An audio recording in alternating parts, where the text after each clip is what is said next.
One can and will say to all Black people in the arts and beyond, thank you. Let's take a minute.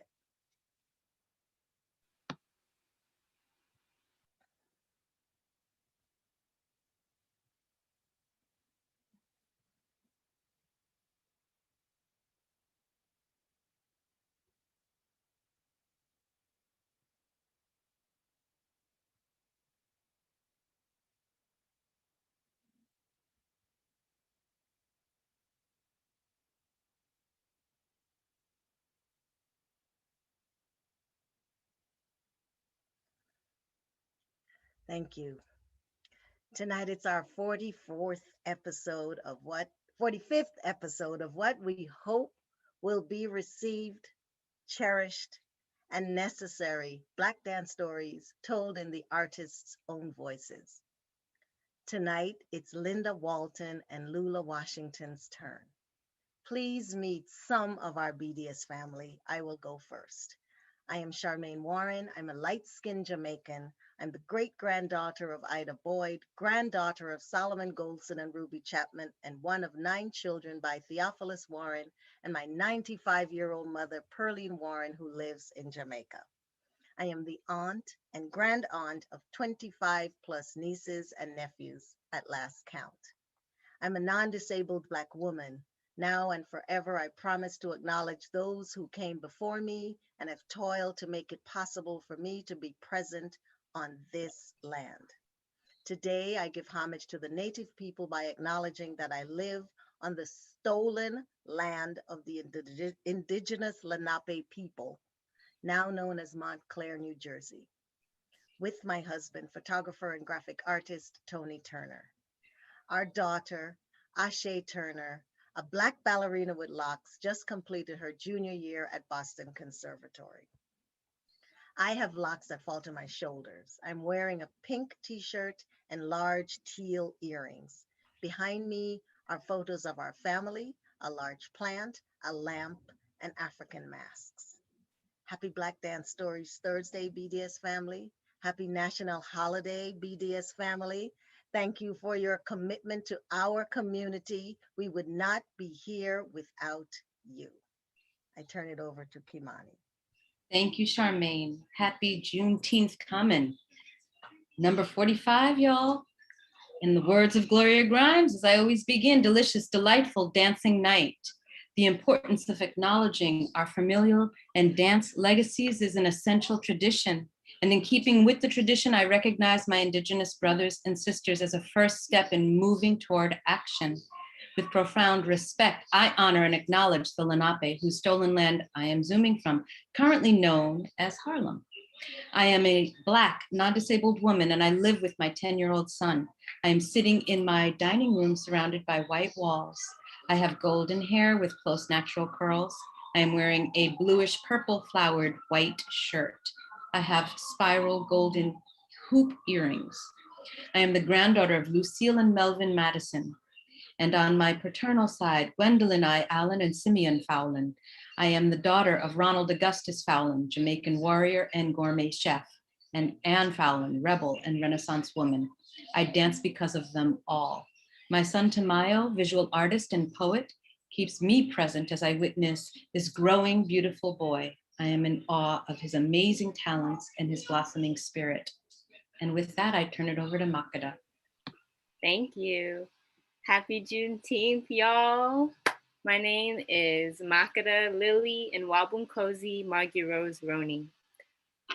I'm in this human experience as an able-bodied Black Indigenous American woman. Pronouns she, her, and they, as I stand with and am my ancestors and my spirit team every breath that I take. I come from a long generational line of artists and energetic intuitives, both on my paternal and maternal lines, the Love Roney line, which extends out through so many amazing, powerful people, names, and ancestors that I send my love and gratitude to every day, even by just being here. I am the daughter of Nia Love and Antoine Roney, sister of Kojo Roney, Tukwazi Love, and Zipporah Roney. all of us beautiful, powerful artists. I live in Harlem, New York, which was respectfully and harmoniously occupied by the unceded Lenape. I am a life, body, soul alchemist in which I turn ethereal matter into what we call dance, movement, poetry, art, and whatever else my soul is called to channel and express love, light, and truth. I'm sitting in my bedroom, my loft bedroom. Behind me is my love seat that is a cream color and a white wall. There's also bookshelves with plants on it. I have my hair out and down in curls. I'm wearing a black tank top and I have a golden Hamsa necklace. And so I want to say to everyone that's watching that community is such a big part of Black Dance Stories. And we definitely know this. So we want to know who's watching tonight.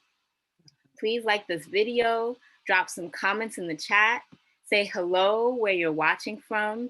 Feel free to just engage, ask questions, share love.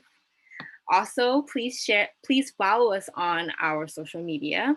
Our Instagram is at Black Dance Stories. Our Twitter is at BLK Dance Stories. Both of our Instagram and Twitter links are in the chat and as well as in the description box of this video. And most importantly, if you haven't subscribed to our YouTube channel yet, please subscribe and share with your community. We have a huge goal of making it to 1,000 subscribers, and we cannot do without your help. And we're almost there, like maybe 30 people. We share, please share and subscribe. We also have a subscriber Sunday, so look out for that on our social media and our newsletter, a day where we illuminate our amazing community, you all, and encourage more people to be a part of this beautiful growing community. We always just thank you so much for your continual love and support. So without further ado, grab yourself some wine, water, I have tea, your cup of happy, and let's cheers to Black Dance Stories. Cheers. Cheers. And I pass it to Kimani. Okay, so I just want to say, in recognition of Juneteenth, I wrote a little something. In the words of Audre Lorde, the master's tools will never dismantle the master's house. That's why it's up to us to make sure the work gets done. It's been a long time coming, and we're still waiting for the change. No more waiting or staying silent. Let's live in our power. Again, quoting from the great Audre Lorde. When I dare to be powerful, to use my strength in the service of my vision, then it becomes less and less important whether I am afraid.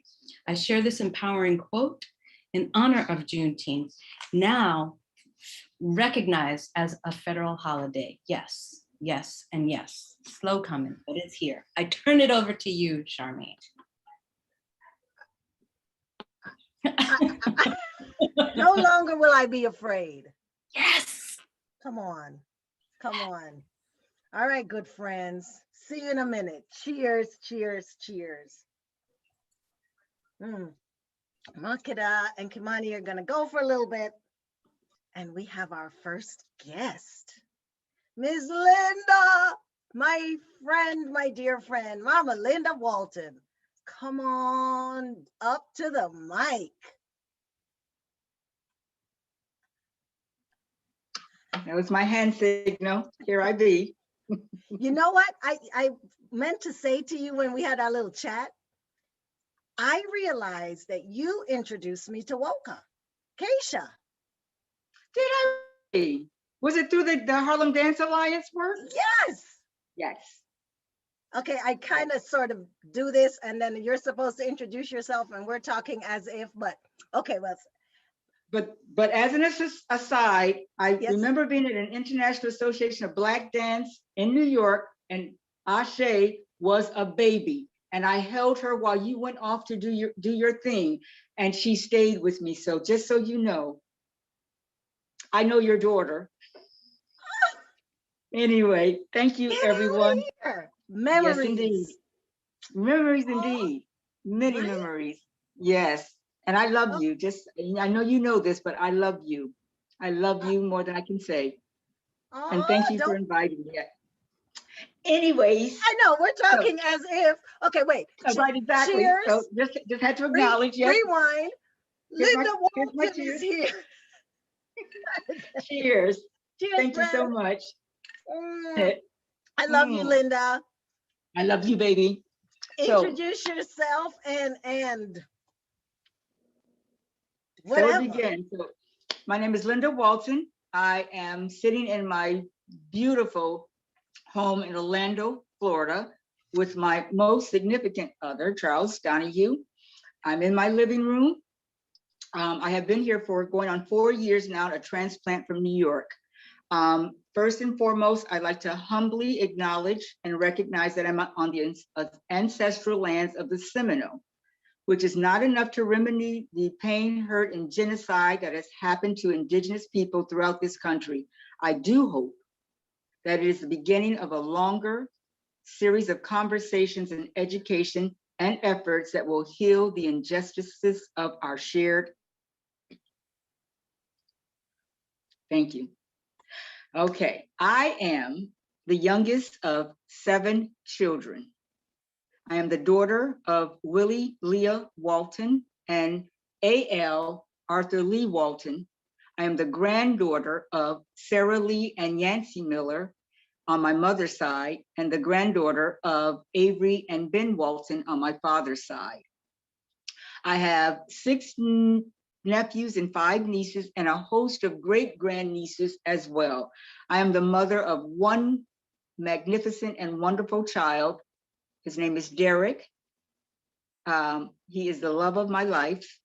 And I always say he marches to the beat of a completely different drummer that I find myself trying to keep up with him. He is a visionary. He is a innovator.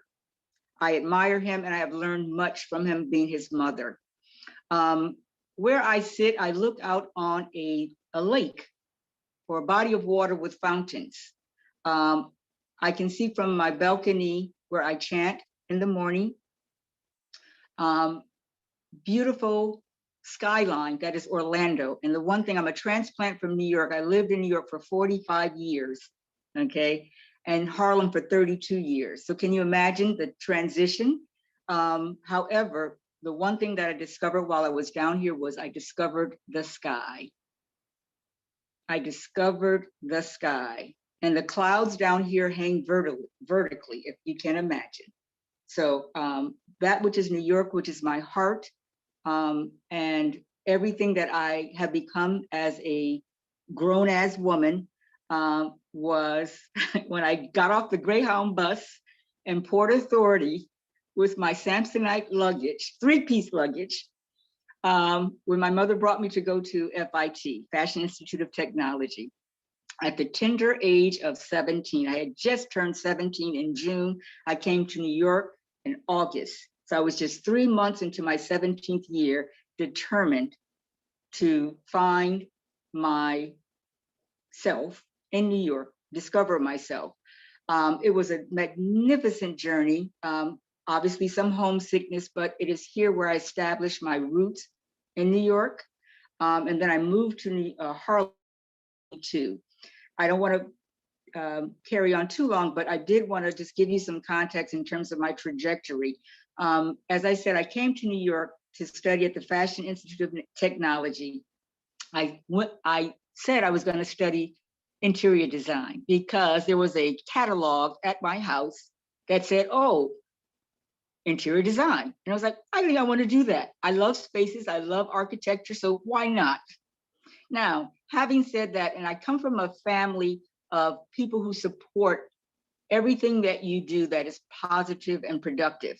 No one said, why would you want to do that? They said, go for it, darling. And so I did. Now, having said that, in my final year, I failed 3 of my major classes. Failed 3 of my major classes. I was devastated. And of course, I can always call my mother for anything that is heavy on my heart. And she said, well, you know what you have to do, Lynn? She calls me Lynn. You know, no. She says, you know what you have to do, Lynn, baby? And I was like, what? And she said, you need to go back to summer school, finish those classes. And I said, okay, fine, I can do that. So I was able to walk with my graduating class at Carnegie Hall, but my certificate was empty, right? My diploma was empty, but nevertheless, I walked with my class, decided I ain't coming back. Summer school, forget it. I'm gonna change majors. But I'm still committed to New York. So I switched to what was called Management Engineering Technology, which is the science of garment. Now, you wonder, what is the connection? That is where that's what I'm sort of drawn to, the nuts and bolts of things, which I didn't know that. And it transmits to my work in the arts. I am the nuts and bolts person. So, and that's what I did. I loved it. And when I graduated, I worked in the garment industry. I don't say the fashion industry. I worked in the garment industry, in the back room where the cutting machines were, where they laid out the piece goods. And then I worked with a lot of the truck drivers that came to pick up the piece goods. I was crazy. It was real back room, hardcore, working with the guys. And it was like, after a while, I was like, this is not what I had envisioned in my life in the fashion industry. So I switched gears and I went into cosmetic marketing in Rockefeller Center. And so now you know you've made it when you're working in Rockefeller Center. And I'll say that by way of, that was the first time that I worked with my boss was a person of color. And throughout my entire career, I have worked with phenomenal women of colors. Like, you either set in motion those things that you want to do. Deborah Carter, Mickey Shepard, Baraka Saleh, Stephanie Hewley, Laura Greer. All of these women have been so integral in my life. And then also what it taught me too, in working in that arena, it was very superficial. It was very superficial. And I wanted to do something that was like a give back. So these sort of changes that happen through your trajectory. And I wound up working for I Have a Dream Foundation, which is a nonprofit dropout prevention program. So from fashion to cosmetic marketing to the I Have a Dream Foundation, who knows? I picked up a book. I'm sure many of you probably know this book. What Color Is Your Parachute? Because I was like, what am I supposed to be doing? I have no idea.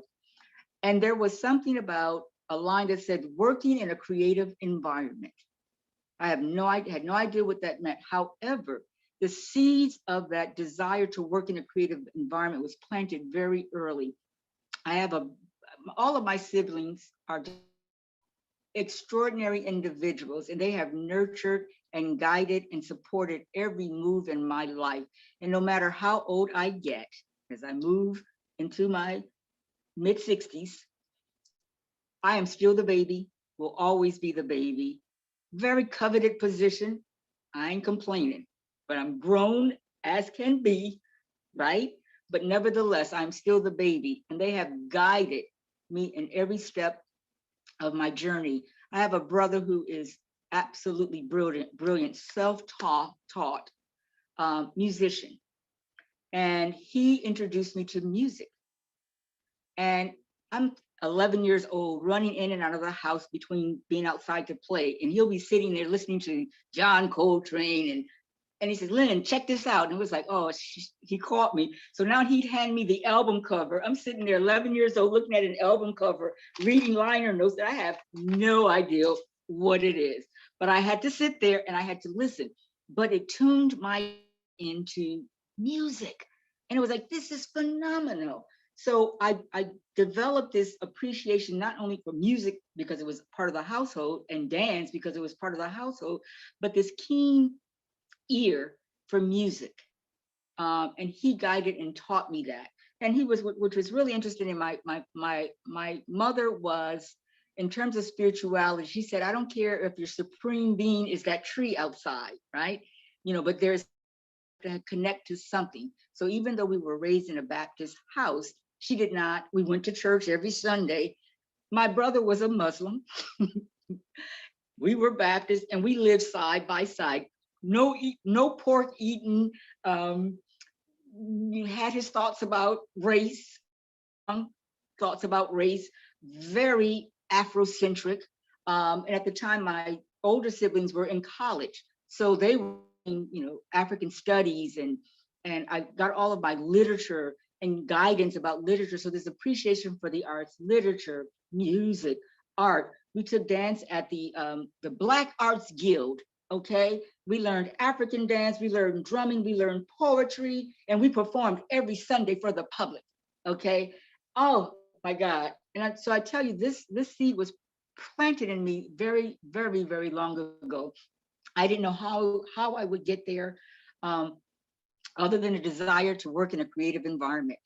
And I left cosmetic marketing and the I Have a Dream Foundation, and I moved to Festival Productions, George Weins Festival Productions. Go figure. And I'll say this, back in the day, the New York Times, when it came out on Saturday, we were at the newsstand and we got it. It was about this thick. And they had the best want ad section. And I went through it and I saw this ad for production. And something in my psyche and my heart said, this is mine. And back then you had to fax your resume, right? You had to fax your resume. Now, if you send your resume on Sunday night or Saturday night, it gets there Monday. I didn't do mine until Tuesday. So you have to imagine that there were countless resumes that got there before mine, but somehow mine made it to the top. And I went and I had the best interview of my entire life. And it was like, this is mine. This is mine. And so I worked there. It was an area of festival production, which was geared towards marketing and client services. They had corporate clients that supported their festivals. And so that for me was my first trajectory into a creative environment. And then it was starting to not be as comfortable for me there. And a colleague of mine was working at 651. And we were in a writers group together. And I said, is anything happening over at 651? She said, oh, yes, as a matter of fact, they need someone for special events. And I was like, fine, all right, I'll go. And sure enough, when I walked into the office, there sat Mickey Shepherd. And I said, it's a sister. I had no idea. And I was like, ooh, wow, okay. And so I interviewed with Mickey. And I was I initially started as the project manager for special events. And my first job was my first assignment was the Betty Carter Jazz Ahead program, which 651 was a program of 651. Now I'll jump forward to most recently, fast forward, 651 is the incubator for the Woodshed Network, which was created by Dee Dee Bridgewater and her daughter Tulani Bridgewater Kowalski, which is now housed at 651. So full circle, Betty Carter, the Woodshed Network, 651, Mickey Shepherd. Okay, there's a link here, right? So this was, working with Mickey was probably, I'll say, the best experience I have ever had. Mickey can recognize the talents, the individual and specific talents of an individual. And I'll say this, I had a very intense, personal situation right in the middle of that Betty Carter, preparation for the Betty Carter Gala. I thought I had lost my job. I thought, this is it. I don't have this job anymore. And Mickey brings us back together at the end of every season to say what worked, what didn't work. Now, Mickey saw something in me. And so I became fired, but I essentially became Mickey's assistant. And I thought, oh, wow, I was project manager, but I don't get into titles. But I said, oh, snap, I'm this close to the woman who runs this organization. I learned development, I learned marketing, I learned production, I learned, and I took all of that in. And it was like, I will serve this woman for the rest of my life, because where there was a misstep and a trip, and what could have been potentially catastrophic, but it wasn't, she still saw the potential in me. And I said, I will serve her for the rest of my life. At 651, I was part of the development of the Africa Exchange Program, which you may have heard in previous conversation. Again, wonderful work. And what began to happen, I was working with the artist residency program, specifically with US artists and then with African artists. So that became my work in service to artists, facilitating support services, creative and professional development opportunities for artists. And that's where it all began. I had the privilege of, I said before, Baraka Sele, who is my sister and my heart, and we have traveled extensively together. The first time I met Baraka, all I heard was the bracelets. All I heard was the bracelets. And then I looked in my doorway and there she was. And it was like, ooh, wow. Hey, how you doing? I'm Linda. And we shared an office, but she was an incredible guide for the work that I did around Africa Exchange. And of course, we partnered with Stephanie Hewley, who at the time was at the National Black Arts Festival, and Laura Greer, who was at Aaron Davis Hall. So again, all of these wonderful intersections. But I also remember being at the Majestic Theater at the time. It's now the Bam Harvey Theater. But during the season, I live in Harlem, I work in Brooklyn. So I would go home, pick up my son, bring him back to the Majestic Theater. And I gotta say, did I lose any mommy points for this? But I would make a little pallet underneath my desk while I worked late nights at the Majestic Theater. I'm just saying, okay. But again, my son at the time was 5. He was 5 years old. So we would be at the Majestic Theater. He would, when he got tired, I made my little pallet underneath my desk and he went to sleep. And then we took a taxi back to Harlem. But the delight for him was sometimes he would wander into the Majestic Theater. And this is a child who grew to love architecture and who knew every major, at the age of, I'm gonna say 7, 8, 9, every major building in the world of any significance. So he loved the Majestic Theater. So he, and oftentimes Maureen Knighton, who was at the time the managing director and then became the director of 651, her daughter and Derek would run the theater until the stagehands ran them out. So anyway, just being able to, one, integrate being a mother with my love of the arts, with my love for working at 651. And then I left 651 and went to Arts International, which was an interesting segue because the work that I started on with Africa Exchange was part of a grant that had been given from the Ford Foundation. So I continued my work at Arts International, and that's when I began to travel, which was phenomenal. Now, being a girl from, I didn't say, I'm a girl from Buffalo, New York, small town such as it is, but a woman with ideas, a young girl with ideals, and came to New York to sort of express that because I didn't find my place in Buffalo. But again, my world was very small. So I was beginning to become exposed to work that was just extraordinary. I remember one of my first, when I came to 651, they presented Donald Byrd's minstrel show. And I was like, y'all doing this kind of work here? It was like, I had to think about it for a second, but it was like, okay, so see, you can explore those things that are uncomfortable and hard to talk about through the arts. But I was like, ooh, okay, I don't know about that other stuff, but nevertheless, and even having traveled, it was really interesting. Race has always factored in because you can't help but be who you are, where you are. One of the assignments that I had, I actually did some work for the Duke Foundation, thanks to Olga Garay and Noreen Tomasi, to coordinate a meeting of their theater grantees. And we went to Dublin for their Fringe Festival. And I remember there were several presenters. We went to see a piece, I can't think of the name of it, but it was artist Romeo Castellucci was the name of the company. And there was he's brilliant, but there was a scene where there was no sound, no music, no words, just all sound. This austere image came on stage, and there was this Black woman mopping the interior of a bathroom. And all the Black presenters lined up in a row, we all said, and we sat back in our chairs and we was like, we couldn't believe it. And I could not contain myself. However, as uncomfortable as that was. That was not even the intent or the message of the play. It was far greater and deeper than that, much deeper. But our reaction as Black people coming to this is that we see a Black woman with a mop, we're like, what's that about?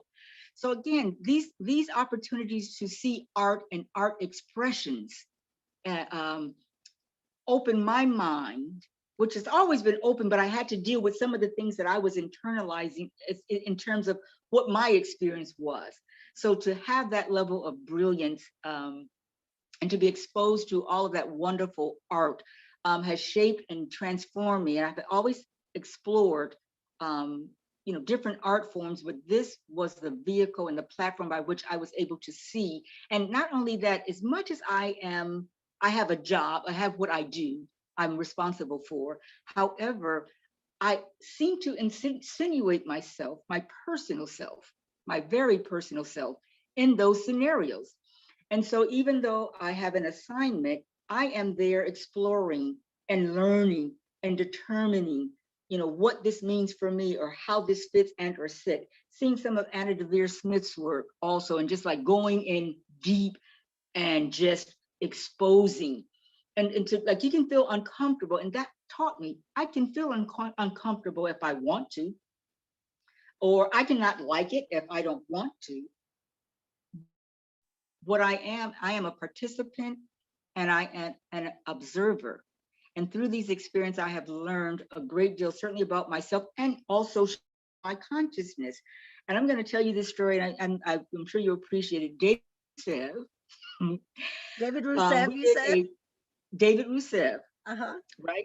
So we brought a number of different presenters to a festival called the it was exploring the history of Blacks in Bahia, Salvador Bahia. And David Rousseff came and he did a piece, right? And so he was in this small theater and his plane was late and there were some delays, but so he went to the theater. What we didn't account for was a translator. So obviously his work is very narrative, and the people was primarily Portuguese speaking people, yeah? So we got a translator. Now this is how the arts translate. There are nuances that are very specific to Black culture. And the narrative in David's piece was very specific. So we know because we speak English. The translator was on the stage doing all the motions of the language, and she had embodied the essence of our Black vernacular through her translations. I thought, and I'm looking at her, I'm looking at the dancers, I'm looking at and I'm like, see, this is what art is about. And even in that moment when we thought this might be a bust, this translator brought to life a very Black and very specific narrative. And I tell you, I learned so much from watching those kinds of experiences. And even when there's like a misstep or a hiccup, it always turns out just perfectly and as it should. Aww. So I say that because it's been such a wonderful trajectory and experience for me, and a lot of the work that I have done. And then again, through my connections and a mentorship with Mickey, I was introduced to the Harlem Arts Alliance, which I became their first executive director. I gotta bring. Yes. It's absolutely time to bring Mama Lula in. Please do. And you're right, those 20 minutes go real fast. Right? It just. But you got the gist of it. Hey, Mama Lula.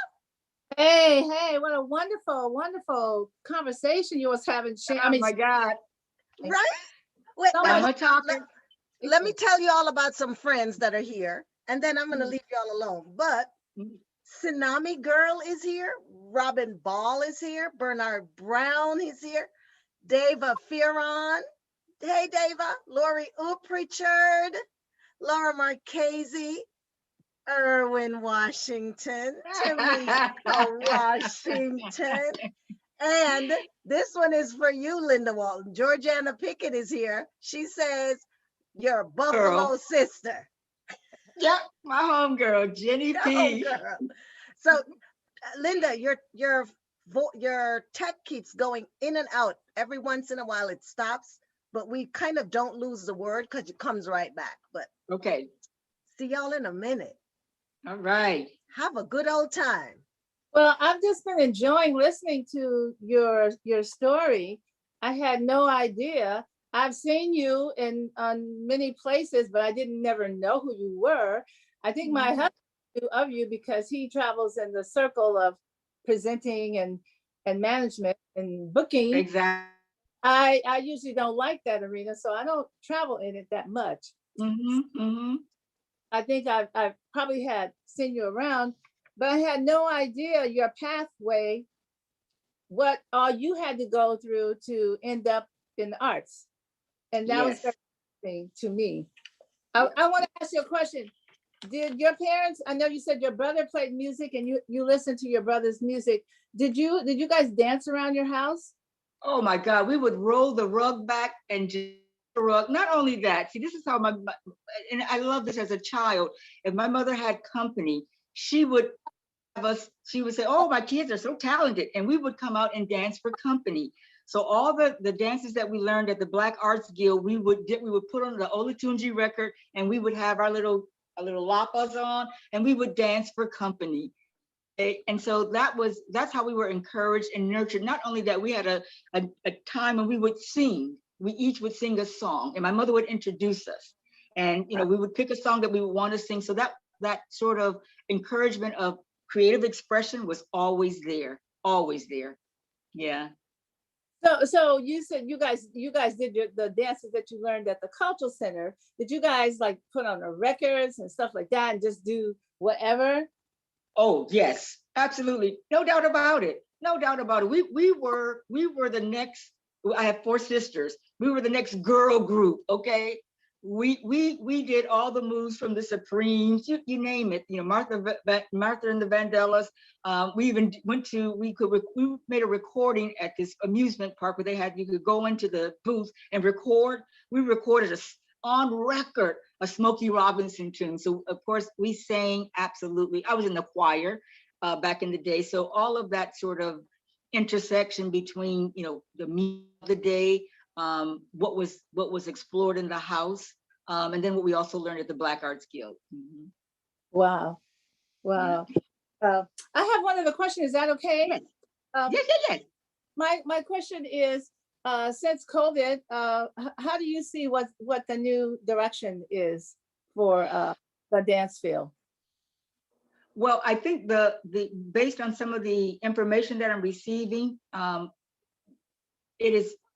doors are opening, and I say they're opening, and I hope cautiously, because everyone is anxious to get back to work, whether it's on the presenting side or the performing side, and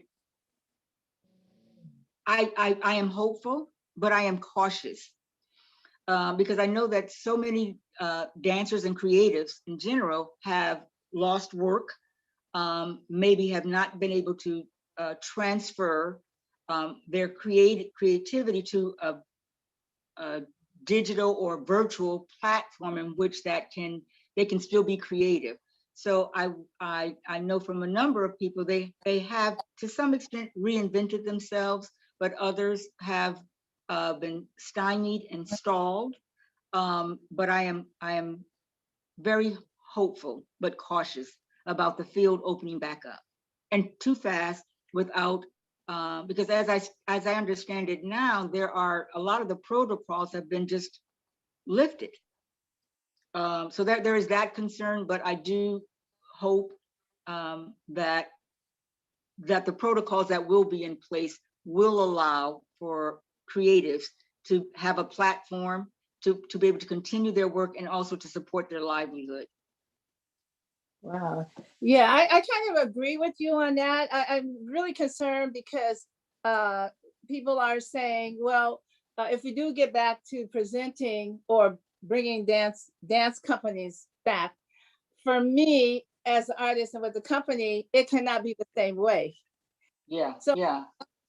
um, what you thought, or had you given any type of consideration to how the presenting might change in terms of actually bringing people back, if they're going to start in small groups, or what will presenters provide to make it more comfortable for artists to want to come, or I don't know, whatever. Yeah, what I see happening in some of the funding streams is there are sort of targeted supports. One, I think presenters will say if you have a company of 30, it may not be have the ability or can accommodate the presentation of a large company, but maybe perhaps smaller companies. And then in terms of the theater, in terms of the protocols of the theater, whether or not it'll be a hybrid of presentations, again, using virtual, because that is truly a viable platform by which, and I think maybe the production values that people have now have a greater experience with it, that the production values will kind of represent and translate so that as companies can or cannot tour or choose not to tour, want to tour, presenters are not in a place to accommodate that there still is that sort of hybrid combination of doing something virtually and still having a reach. And then also that maybe during this sort of transitional time, it may be a space and time for creativity.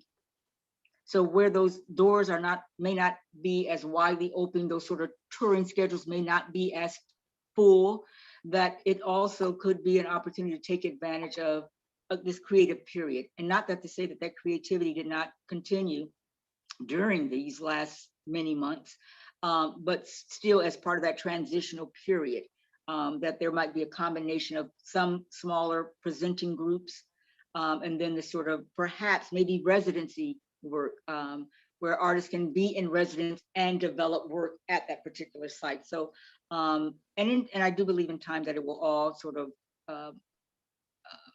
get to some level of normalcy, which I use that word loosely, but that is my thinking. Yeah. Yeah. Mm-hmm. Yeah. So let me ask you a quick question. And this is a very strange aside, and I can't remember for the life of. I was watching a movie, and it was a movie. It could have been from the 70s, but I believe your company was in that movie. And if I remember correctly, quite sure, but I seem to think that the music was an Earth, Wind and Fire New World Symphony. I can't remember, but I remember in the credits.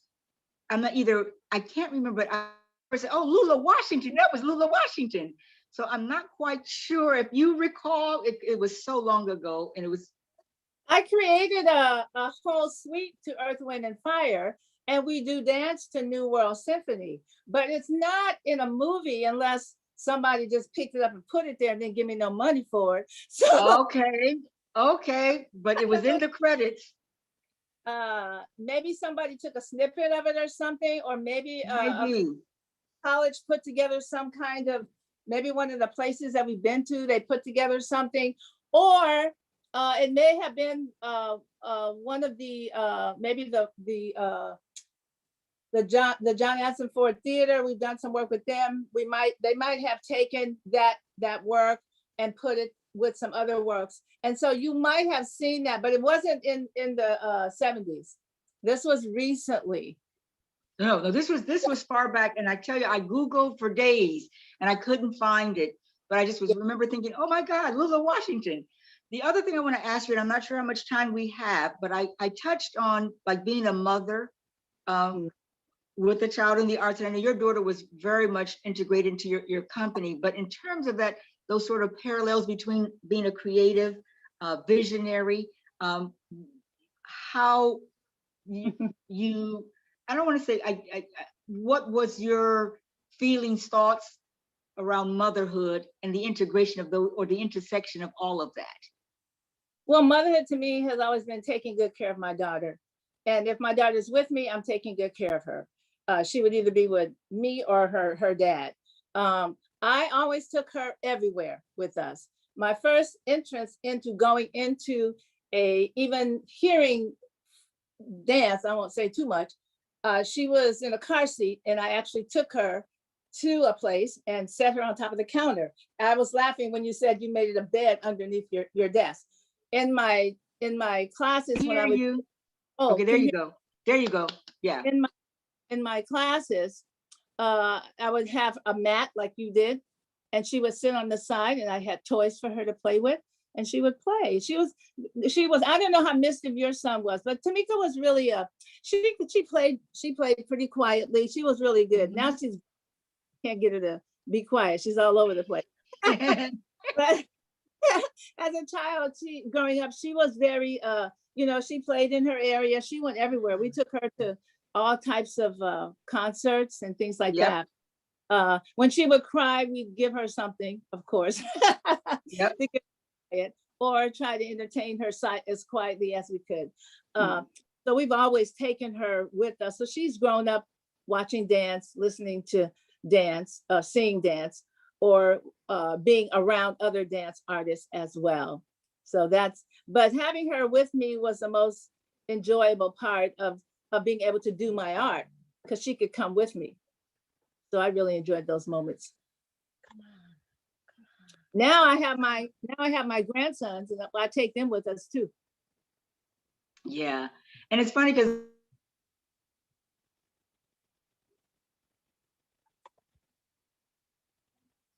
Oh no, Linda, Mama Linda, your video stopped. Your video stopped. Well, let's see if she comes back, Mama Lula. Let's see if she Okay. comes back, but I'm and he here. was pretty much, but at that point, Oh, there you are. Linda, your video stopped for a second. Uh-oh, it stopped. You froze again. So, Mama Lula, Yes. it's your time to introduce yourself. Maybe Oh, okay. Kimani or Maki can send a note to Mama Linda, let her know that we're keeping on going. But please how do I get that back? introduce yourself. Huh? Please, Okay. Mama Linda, please, Mama Lula, introduce yourself Okay. and Well, cheers. Okay. this is, wait a minute. Cheers. Cheers. Artistic director and co-founder of Lula Washington Dance Theater. I'm coming to y'all all the way from sunny California, where it's maybe about 80 and 90 degrees outside. And I'm coming from you, from my studio on Crenshaw and Coliseum, which in itself is Crenshaw Boulevard is a landmark in its own. It's been in movies and everything. And it's a main drag here in LA. Some people say Sunset, but it's Crenshaw the Shaw, where you see a lot of the old films and all that stuff. It's all on Crenshaw Boulevard, and Crenshaw is coming back to where it used to be. Not there yet, but it's on its way back. Now, I'm coming to you from the occupied and unceded territory of the Tonga people. And I already said I'm on Crenshaw Boulevard, and we're all living on stolen land. And I honor and pay tribute to the ancestors who have cared for the earth and the land, and always do that. Salute the earth and pray for the earth and take care of the earth, which we're not doing very well right now. I'm also across the street from the largest Black newspaper, the Los Angeles Sentinel newspaper, and next door to the biggest hot dog, Wiener Schnitzel chain, I guess in the United States, but everybody drive up in here with all kind of Mercedes and all kind of trucks and SUVs, and I'm telling you, everybody looking like everybody with all kind of bling bling, be coming to get them hot dogs from Wiener Schnitzel. Now, to go on, I am also sitting in my dance studio that we own, which we pay $1.3 million for. It is paid for. That's where we are. And I also want to show off, I'm gonna pick this up just a little bit and show off my jacket with the two most wonderful people that I'm very proud to say I voted, and I voted for them. Now, that's all I'm gonna say about that. That's my jacket created by Ray Casso. And I was gonna put it on and model for y'all, but maybe later I'll do it. Now you can see a little bit of my chair here. I got a special chair. I have not had a chair to sit in that's really new for 40 years. So COVID gave me this chair. I got a new chair. All the young people like this chair because they say, "Oh, Lula, this is a gaming chair." I said, "What? I don't know nothing about no gaming, but I do know that this chair is comfortable." It's comfortable, and I have back support in it and shoulder support, and I love my chair. That's the side of it. Twirl, twirl, twirl in your chair, twirl. I can't because I put this makeshift background up here. I'll Okay. knock it out. Otherwise, I would spin around in it, but I can't spin around in it. Now, I also just wanted to say, I have to write stuff down because I don't remember stuff. That I was born in England, Arkansas in 1950. My mother is Mary Watson, and my father was Forrest Watson. I'm not gonna say a lot about my family because I like to be kind of private. So I'm not gonna tell y'all everything because Erwin's gonna help me write a book because we're gonna write it together, and it's gonna have all the details in it. It's coming, so just wait for it. My mother was a domestic worker, and my father worked at Bethlehem Steel. We came from Arkansas when I was 5 years old, and I've been living in Los Angeles ever since. I am the eldest of 8 children, and I am so far at this point the only one in my family that has graduated, in my personal family, that has graduated from a 4-year university, UCLA, with a BA and a master's. But I'm also proud to say that my husband is graduated from UCLA and my daughter from UCLA.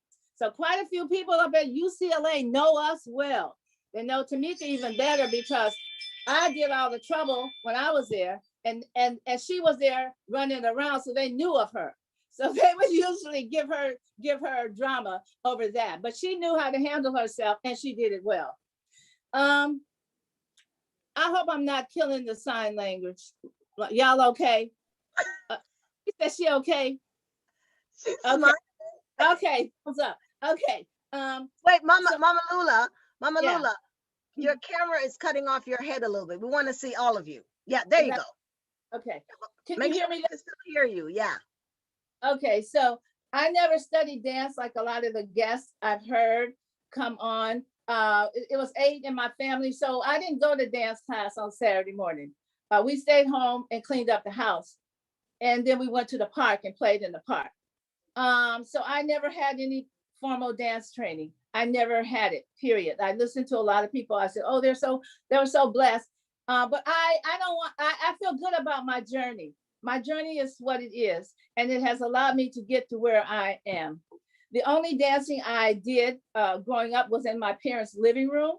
And it was with my mother and my other brothers and sisters because my daddy liked to play this old song called Green Onions. And we would put that music on and we would dance. My dad would come home late from work and bring us barbecue potato chips and orange crushed soda pop. And we would eat and dance on Friday night because that was pay night. So we had it's not like some of the other families, but in saying that, it's like a lot of other families. Let's see. I'm married to a Scorpio, Erwin Washington, for 51 years. We met in high school. I was running down the hallway, almost late to my class. And this is part of the movie scene. You can imagine this scene, running down. And he kept the door open long enough so I could get in before the tardy bell rang. And that's how we met in class. And I have one beautiful daughter who is a Cancer. And that's Tamika Washington Miller. And then you have me, the Pisces. But I feel I am the Pisces, and I figure like I am some of all the signs because I have to at times be all the signs, understand all the signs, and not be a shy little fish. I have to come out of the water and be tough and stand up on my own 2 feet. My daughter has 2 grandsons that we love, Nilan and Veritas, and they also came to IABD on many occasions, and they also have drummed in the drum circles at IABD. the drummers have welcomed them into their drumming community. And here in LA, they're part of the young drummers that we've been developing and mentoring and having opportunities for them to grow and develop. Now, Tamika is a Cancer. Her husband and her eldest son are Virgos, and the youngest one is the Gemini. You can see I'm into the signs because I try to understand who I have around me. I've had a lot of Virgos. I have a lot of Geminis, Scorpios, but it's about learning how to work with people, whatever their sign is, whatever their energy is, and trying to interpret that. With my BA and MA, I also feel like I should have an honorary degree in psychology because a choreographer and a dancer and a person that wears all of these hats, like a lot of the founders have had to wear in the past, you have to know so much information. And a lot of it, no one has taught you. A lot of it, you're learning along the way. And being able to get through that has allowed me to be where I am today. I've danced in movies and television. And I just want to share this. John Cage said, so begin anywhere. So now I'm gonna begin. Anywhere. I already said I never studied, but what I want to do is say I had some great teachers and people that inspired me. People like Catherine Dunham and people like Thelma Robinson, who was an original member of Catherine Dunham's dance company in Los Angeles. And she is a person who said 5, 6, 7, 8, when I was in Sportsman's Park, before I even got into dance, carrying my daughter in a car seat, watching Irwin was playing basketball. I did not want to watch no basketball. So I heard 5, 6, 7, 8 repeatedly. And I picked up my child and walked down the hallway. And they had a beautiful dance studio. And I stuck my head in, and Thelma Robinson said, would you like to come in and dance with us? And I said, yes. And so I've been on this journey ever since then. Thelma Robinson also helped to introduce Alvin Ailey to dance out here in LA. Let's see. Let me see what else I need. Okay. So I did that already. Okay. So I can never afford a ticket. I can never afford a ticket to see any dance company because my family was poor. Even in college, I couldn't afford a ticket because it always cost too much. So Erwin and I would pack up. Erwin would take Tamika, and I would get my backpack, and I would pull my hair severely back, like they say, and have a bun and my jacket and walk in like a dancer. And I would go in the artist entrance. And then once I got in, I would be able to see the show. And Alvin Ailey heard about me coming in to see the show. He also heard about me, that my name was Lula. And he actually came back, found me, and introduced me to his mother, and her mother's name was Lula. So we got to be really, really good friends. I'm gonna hit on these little dance stories, and y'all can have some questions to ask me. I want to share these people because, like I said, I didn't come from the East Coast, and there's always this thing: is the East Coast is better than the West Coast. Well, the West Coast got some special things going on too. Y'all on the East Coast got some wonderful things, but we don't have to be like that. You know what I'm saying? We just all have to support each other because we all have the love of dance in our heart. And so that is the thing that we're constantly fighting. The West Coast dancers are not as good as the East Coast dancers. And unfortunately, some people buy into that stupid concept. I don't. I say we're all dancers. We're all doing what we love. So we should embrace who we are and support us wherever we are. So my pathway to dance connected me with some very wonderful people like Mr. Donald McHale, Mr. Jaime Rogers, Claude Thompson, Alvin Ailey, Arthur Mitchell, Catherine Dunham, Archie Savage, Vanoy Akins. Somebody gonna know these names. Lester Wilson, Michael Peters, Bill Kuzer, Billy Pope, and Bill and Jackie Landrum, Gloria Newman, Paul and Arlene Kennedy, Judith Jameson, Joe Nash, Elio Palmieri, Donald Byrd, Lola Montes, Bella Lewinsky, Chuck Davis, Rod Rogers, George Faison, Trina Parks, El Martina Young, and so many more. I just want to get those names out because I can't tell the stories of taking classes at all these places. I can say I would come to New York and study, but honestly, I didn't like New York. I didn't like New York. No, yeah, I didn't like it. It's too crowded. I didn't like New York. I could only stay in New York for 2 weeks. After that, I need to go home. I couldn't get a decent breakfast because it costs too much money. In Los Angeles, I get a real deal for not a whole lot. But I went into a restaurant to get a breakfast what I used to accustomed to. And they gave me that bill and my mouth dropped. I was like, ah. Anyway, but I do like New York, but I don't like New York. I don't like, the weather, because the weather is what really like wore me out. But it is beautiful to see the seasons and beautiful to witness the cold like that. Because in LA, we don't have no cold. We don't have no cold like that. The first name of my dance company was LA Contemporary Dance Theater because I wanted people to recognize the fact that we were coming from LA. So I called the company LA Contemporary Dance Theater. This is a company that Erwin also helped to co-found. At first, he didn't want to have the credit for co-founding. Now he wants to have the credit too. So, Erwin, I'm giving you that credit. It's Father's Day coming up. Whoop, whoop. That's for you. Good man. I call him Big E, because without Big E, it would be really, really difficult. He probably falling out of his chair, wherever he is. Okay, now, my motto is all things are possible if you work hard towards your goal and learn to listen to the right voices. Understand that there are a lot of well-meaning people who might want to help you, but you need to know who to listen to and when to listen to them. Do your own research about what you really need for your organization and to be successful. Keep asking questions and learn how to do things for yourself so you will know when it's being done well and not being done wrong. I learned that earlier on.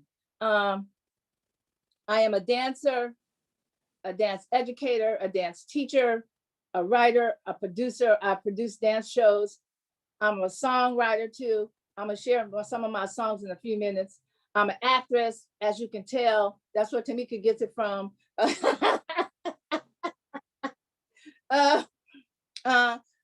Educator, a wife, a mother, and a yaya is what I call myself instead of a grandma. I like yaya. Yaya. A choreographer. Okay, so I've choreographed theatrical plays, and I've created a movement for Disney's animated film called The Little Mermaid.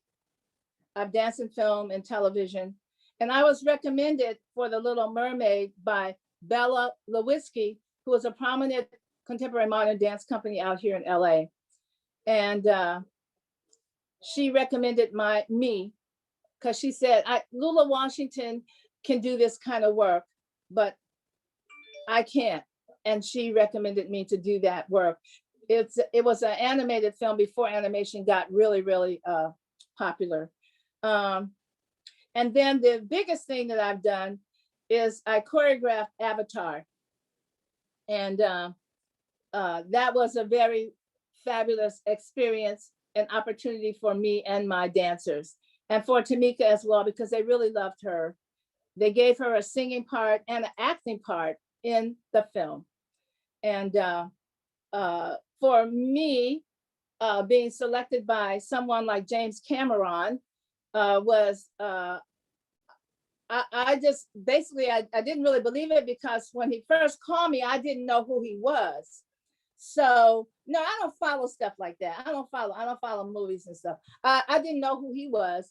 So I asked Erwin, I said, Erwin, there's a man that keeps calling me, and his name is James Cameron.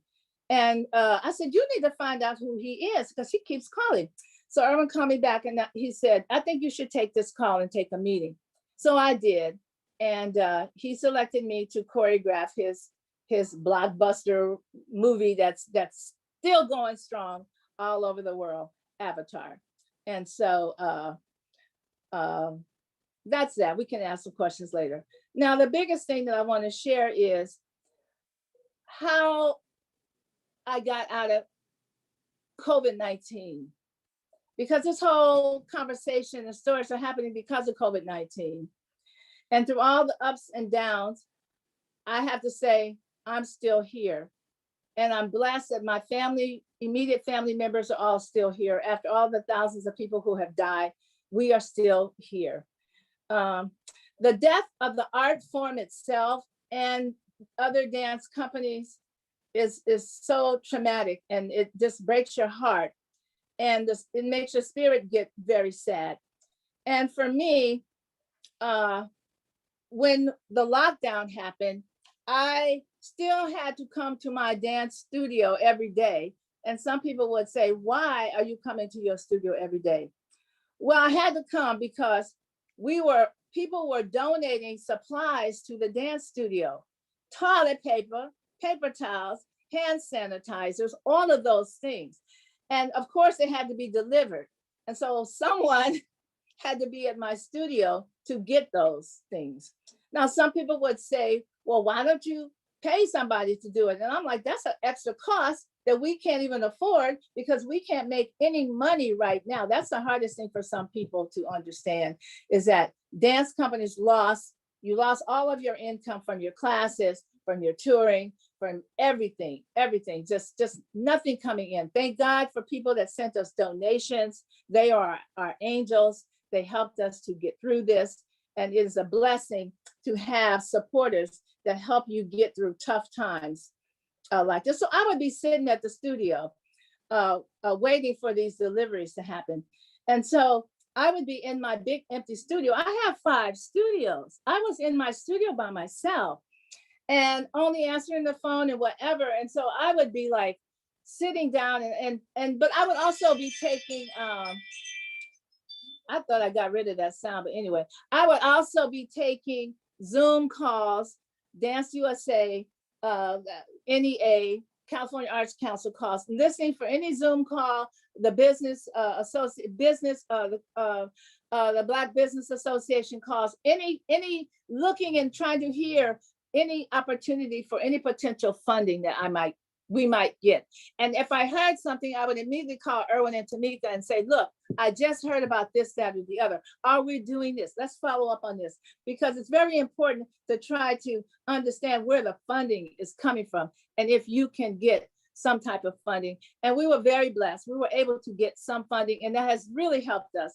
And thank you also mostly to IABD, because IABD got some funding that was also very instrumental during that time to help the companies and the Black artists in the dance field who were members of IBD with something to help go toward some cost that was very instrumental.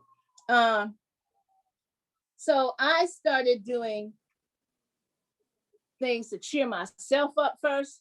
So I would go into my big studio and I would turn half the lights on and I would start humming, and I would hum around the studio until I cheered myself up. And then I would start singing, and I would sing until I sing, then move myself into the lighted part of the studio. And then I decided, Lula, turn on all the lights. And so I turned on all the lights in the studio. I eventually came to a place within myself where kids were calling and they wanted to come back to class. And there was no way we could do that at that particular time. So I said, let me do something to maybe cheer somebody up. The students up and myself up. And I said, maybe if people see me doing something, they'll get up and do something too, because everybody in all sizes and shapes of people were getting on virtual and doing stuff. And I said, well, if they can do it, I can do it. So I made up a little song. And this song, because people don't know, I write songs. I've written lots of songs for my other dances that I create. I get an idea and I start putting it together. And it eventually comes together. And it actually sounds good when I get somebody better than me to sing it. But anyway, so this little song was like this. This is to cheer you up for COVID. Now, I know y'all gonna laugh, and some people would say, she must be out of her mind. But sometimes you have to get out of yourself to discover your real strengths and discover. Oh, all the lights just went off. Hold on, I gotta go turn the light back up. Oh, I'm gonna keep talking. Can you still Keep hear me? talking. Keep Okay. talking. Come on back, Mama Linda. Come on back. This is our moment. Are you kidding me? I'm Come talking. on back, Mama Linda. I have Wow. those timers. I have So wait, Mama Lula, you just said I would dance on the dark side of the studio, and then I would dance into the light, and then this happened. Okay, so now you have an audience. Sing for us, right, Mama Linda? Please, I'm gonna go. give you a tidbit of a song. It goes like this: get up and dance, shake your booty down to the ground. Don't let COVID-19 get you down. Hey, Get dance. Jump to the left, jump to the right, spin around, and knock it out of sight. Okay, that's that. That's all I'm gonna do for that. Cause I had a little dance, cause y'all might be talking my lyrics. I don't know. But anyway, you can. It's supposed to make you laugh. So I put this song together and I sent it to people and they said, oh, this put a smile on my face. And I said, oh, that's a good thing. Because people need to laugh. People need to release themselves. So then the next thing I did was I created a piece to lift every voice and sing. oh, I did lift every voice and sing because this is part of what was going on. I create dances based on what's happening in the universe, what's happening in my community, what's happening around the world. I've been doing social justice work for a long time, and people be saying now, do you have any social justice works? And I'm saying, I have so many works. Do y'all know what social justice work is when you see it? wait, let me ask Mama Linda about that, because that's in your back pocket, right? Like you said, this is not new. No, Mama Linda. I say there's never a judgment, just an observation. Okay, let me just start there, right? But people come to where they need to be at different times in their lives, right? And so there may be some people a little slow on the path. yes. Then there may be one catalyst like Lula Washington, who gently says, do I know social justice? Wait a minute. I don't know if Let me it's give it a gently. name. I am a choreographer. I'm a creative. Yes, Yes. I can give you social justice and have been for years. Thank you very much. But it's okay. Everybody comes and they get their information whenever they get their information, and they are informed and made anew as a direct result. You are absolutely right. I agree with that 100%, but it's always just funny because I've been doing this work for such a long time. I've done work on the Rodney King beating. I've done work and I created a rap for that. I'm gonna share that with y'all real quick. So it goes. Well, I call it a rap. In the rapper's terms, it might be a rap, but anyway, it was a rap for me. I'm gonna just sing it as best as I can. Engine number 9, going down the LA line. Those white cops got out of line. Check it out, check it out, check it out. So they went to Simi Valley, knowing in LA that we would rally, knowing that an all-white middle-class jury would never understand a black man's theory. Check it out, check it out. I'm not gonna give y'all no more of it. That's it. That's enough of that. Okay, all right. So Check it out. check it out. That's the hook. We took dance to a booking conference because people were asking us, how do people feel in LA? What's going on? How do artists feel? And in that dance, I had given my dancers all a role to express themselves and their feelings. And so I just knew this dance was gonna get us a lot of work. So I thought we went to the conference to WA, did the dance, and I was looking out and everybody was like, and I said, okay, we're gonna finish the dance. So we kept finishing the dance. At the end of the dance, it was a lukewarm applause. And people that we knew that had been talking to us before were backing away from us. And finally, one of our friends said, Darlene Neal, who was the company manager for Bella Lewinsky, she said, "You guys were too real, you was too raw, and they was just not ready for it." And they could never. But Mama Lula, isn't Yeah. that what Linda was talking about with minstrelsy? I know, but see what Linda is saying now, I wasn't at that place then. I didn't connect that there. I did in a way, but not the way she explained it. So it said to me that people don't always want what they think that they say one thing, but they're not ready to really handle it. And so that was a work that they were not really ready to handle. And so then I said, it's okay because it's still a good work. Just because we did not get work from it doesn't mean that we're not a good company, and doesn't mean that the work isn't valid. It just means that some people are intimidated by this work and they will not to their audiences because they don't want their audiences to get them fired and complain because they brought somebody like me and I did a work like that. And I've had people say, if Lula Washington comes, we don't want this dance. See? And Linda, do you remember? Go ahead. Oh, sorry, Linda. Ask this question because it's so interesting. A lot of the work needs context because again, people don't know how to process certain information. And even in the time when there's work that I see that I don't know how to process, I got to tell you, Charles and I went to Jacob's Pillow to see Jermaine Oconye's. I can't think of the name of the piece. Oh Her my solo? God, it escapes me. Her solo? No, this is with the company, Jean B. And we were probably one of 4 Black people in the audience. And the work was killing me. And we could not stay for the talk back because it was just not comfortable. It was only when we went to Senegal and I saw it again. And we sat down and said, I gotta ask this. Because I kept thinking, why am I not processing this? Because I walked away terribly offended because I had no context by which to view the piece. So if you have audience to performances and they're seeing things that are uncomfortable for them, one, let them sit in that discomfort, but not nevertheless to have some kind of vehicle or platform for some kind of discussion because they're just living with perhaps their limited perspectives. And it's brilliant work, no doubt, but they weren't quite ready for it, or nor was there any context by which to understand it. And so what happened when you went to Senegal? Oh, I sat down with Jermaine and company and it was like, y'all got to tell me what this means, because again, from an African-American perspective, and they don't think like that. Everything for me was based on, and what I felt was offensive representation. You know, and it was really about evolution, if you will, man from 8 to, on 2 feet. Wow.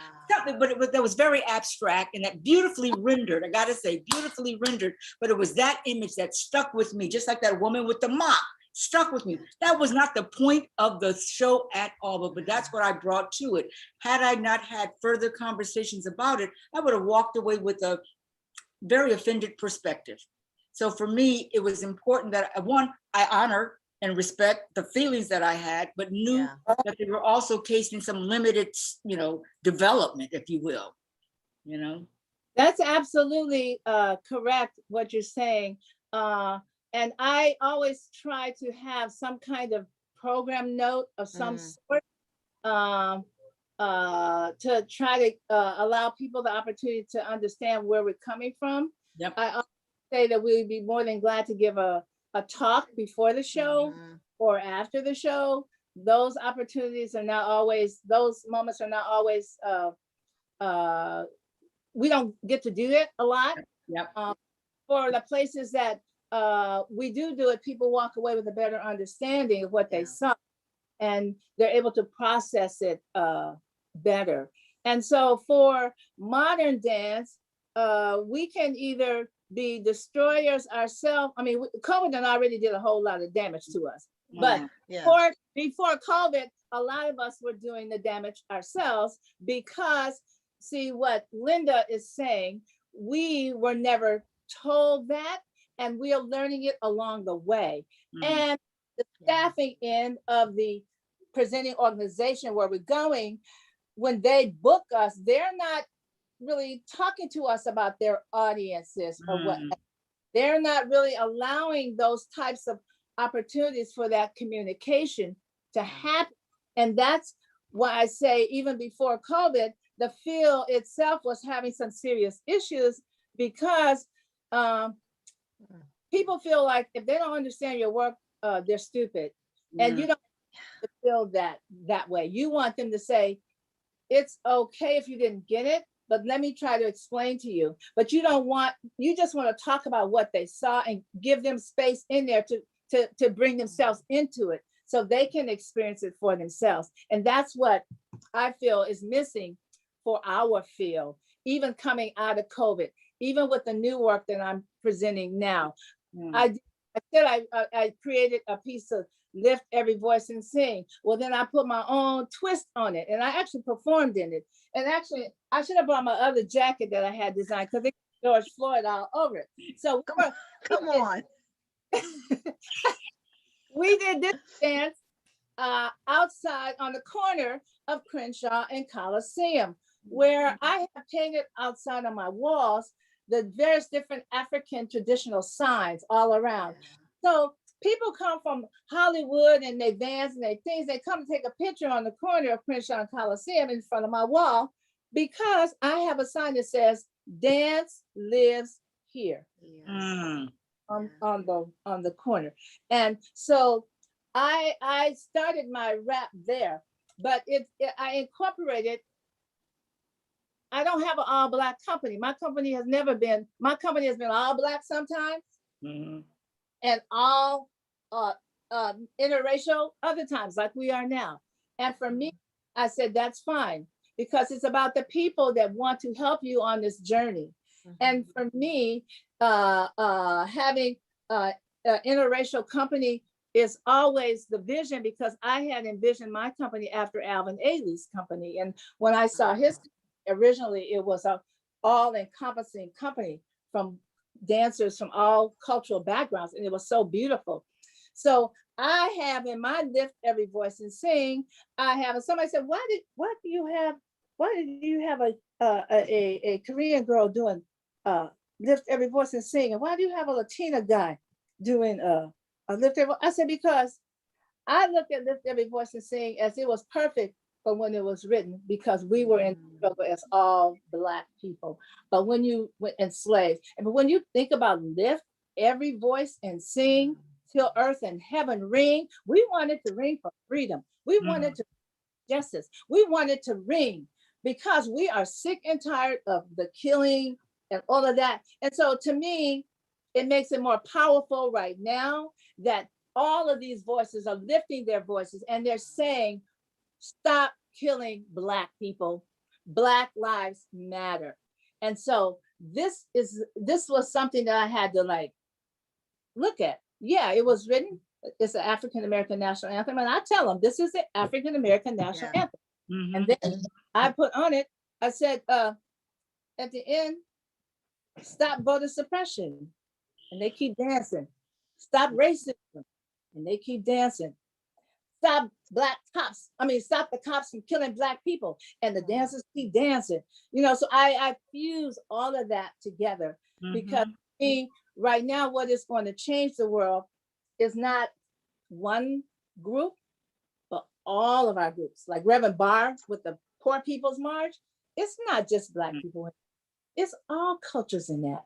And until we all recognize and support the fact that we are all on this planet together, and we got to make it work. Be part of making it work. And wow, that's a strong note, Mama Lula. We are all in this together. Yeah. There was a quote. The title of the piece from Georgiana is Le Coq est mort. That's it. That's leave it to Pickett to know the answer. I know, right? and my brain was so frozen. It was like somebody out there knows. But again, just being exposed to, it's never. It's not a like or dislike. It's for me. It's an understanding what is the artist's intent. That's all. That's for me the question. What was the artist's intent? And even as the artist is starting to explore whatever that message is, there for me, just having been immersed in the arts and having come through my own journey through what my aesthetic is and what I like, what I enjoy, but separate and apart from any and all of that, because it's not about what I think I want and want to see. It's like being exposed to all of that and just see where I sit on it. And it's not like or dislike. It's like, again, I said, well, what was the artist's intent? That's all I have to, that's what I bring to it. Because otherwise it's like, I don't think I want to talk to Jermaine about her work no more. But I know I know her brilliance. I know her brilliance of what was her intent. And then culturally specific, if you will, because they perhaps their orientation is not immersed in the African-American experience here in America, and their aesthetic is expressed quite differently, but we're receiving it like, girl, we don't do that kind of representation and in the work that I see. But again, it's a lesson. And again, people come to the message whenever they come to it. It may be 15 years and they may see something where they have evolved to the point where they get it. But it ain't for, I don't think it's for any of us to force feed or to require that everybody gets it, because everybody is on their own path. And if that is your desire to express that creatively, do that, not by what you think your audience is going to respond to it, because that's just what it is. But if your spirit tells you, I need to create this piece that that expresses this point, then that's the place that you create your work from. And so more power to you. You know, those people will come along, Lula Washington. And she said yes to when you said your path. Well, y'all, it's time. It's time. No, it's time. I know. Say it ain't I so. know. It's time. So this is where we make sure if there's anybody that we forgot, that you all forgot to give a shout out to. Oh my God. Say it loud. And I mean, both of you all. Mama Lula, somebody in the chat said the names. Yes. I gave the names because I want the West Coast to be that's right. That everything is not over there with the East Coast, but I love y'all. Anyway, but most of my connections, even though I didn't ever go and study in New York, I have a lot of connections to very fabulous artists from the East Coast. And I also wanted to share that those names of some forgotten individuals that we might have forgotten, like Rod Rogers and Elio and Joe Nash, and people that we don't hear about so much anymore. But they have made a big impact. And I want to shout out, I already shout out to IDD. I want to shout out to Tamika Washington Miller, my next generation person, and to Erwin Washington for all of his hard work and commitment to the organization, all of which, oh my gosh, they always say somebody got to be behind you.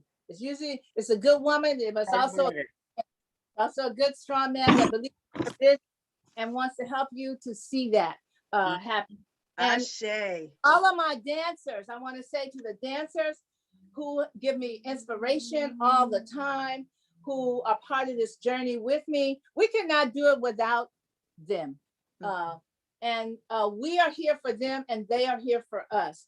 And that's what I try to keep it like, a big dance with each other. And then we have our universal dance community and dance family. And then we have right here. So I think that's all. Would shout to Joan Myers Brown for the vision of IB, to Denise for her vision to keeping IB organization alive, and to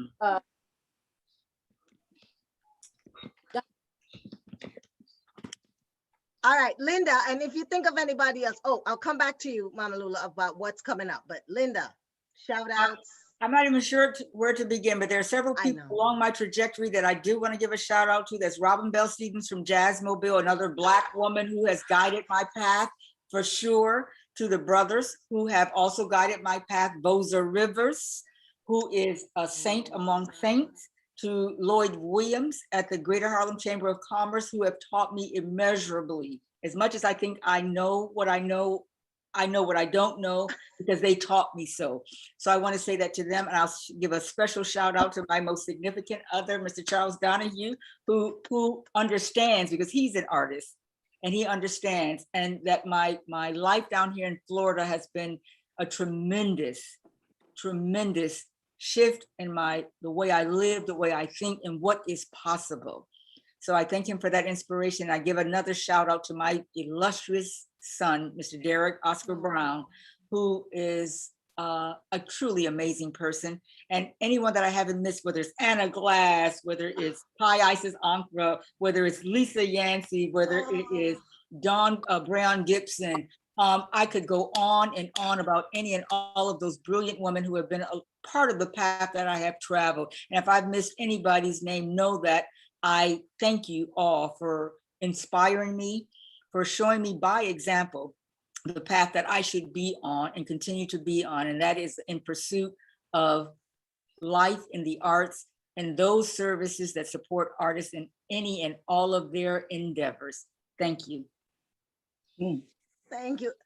Mama Lula, anything coming up really quickly? We're past time, of course. Actually, yeah, we're doing our believe it or not, our first ever Juneteenth celebration performance. We've never had one. And we're doing it, and we're sharing it with a Filipino group, and they are celebrating their celebration, their freedom as well on June the 12th. And now we're coming together on a cultural show. They're going to dance, and we're going to all dance in one big finale piece together that I choreographed. So it's a great cultural sharing. And then in August, we're doing our first ever production, putting together a show for the August Quarterly. I didn't know about the August Quarterly before. So this is like new. So we're working on that and getting our classes back and up and going. So what we're working on, very busy with that, and trying to take a little pause to breathe. That's the thing, right? Well, before we say a proper good night, I want to say thank you to both of you and pass it on to Maki. So happy. Thank you. And thanks everyone for being here with us tonight, sharing this beautiful conversation. A reminder to like and comment on this video. It helps us to be pushed out to people who need to see this. Subscribe to our YouTube channel and share with your community. Follow us on social media. Let's grow this beautiful community. We also have a Patreon account where we share really awesome, unfiltered, raw, behind the scenes, backstage talks that we have. They're fun. And so to see these exclusive talks, come be a part of our Patreon. The link is in the description of this video. Just scroll down and there should be a link to sign up for our Patreon. And lastly, a huge thanks to our co-presenting partner, 651 Arts, for helping us to make Black dance stories continue to happen. You can check out all the wonderful things that they're doing on their social media. Their Instagram is @651 Arts. So next week is Danny G and Debbie Blunden Diggs. And then we have Mickey Shepard and Joan Myers Brown on July 1st. So save your Thursday evening dates, and we'll see you next week. Yes, and actually this weekend, 651 Arts is going to be on the Plaza, Ashland Plaza. They have movies, they have lots of stuff. Go check out their website and come hang out this weekend. Y'all, happy Juneteenth. Go do good things. Wait, I'm dancing with my cup too. Yes. Okay. It was truly a pleasure. Thank you, Lula, Kamani, Good night, everybody. Charmaine. See you next week. Take care. Bye-bye. Mama Lula, don't go anywhere. You stay. Yeah, okay.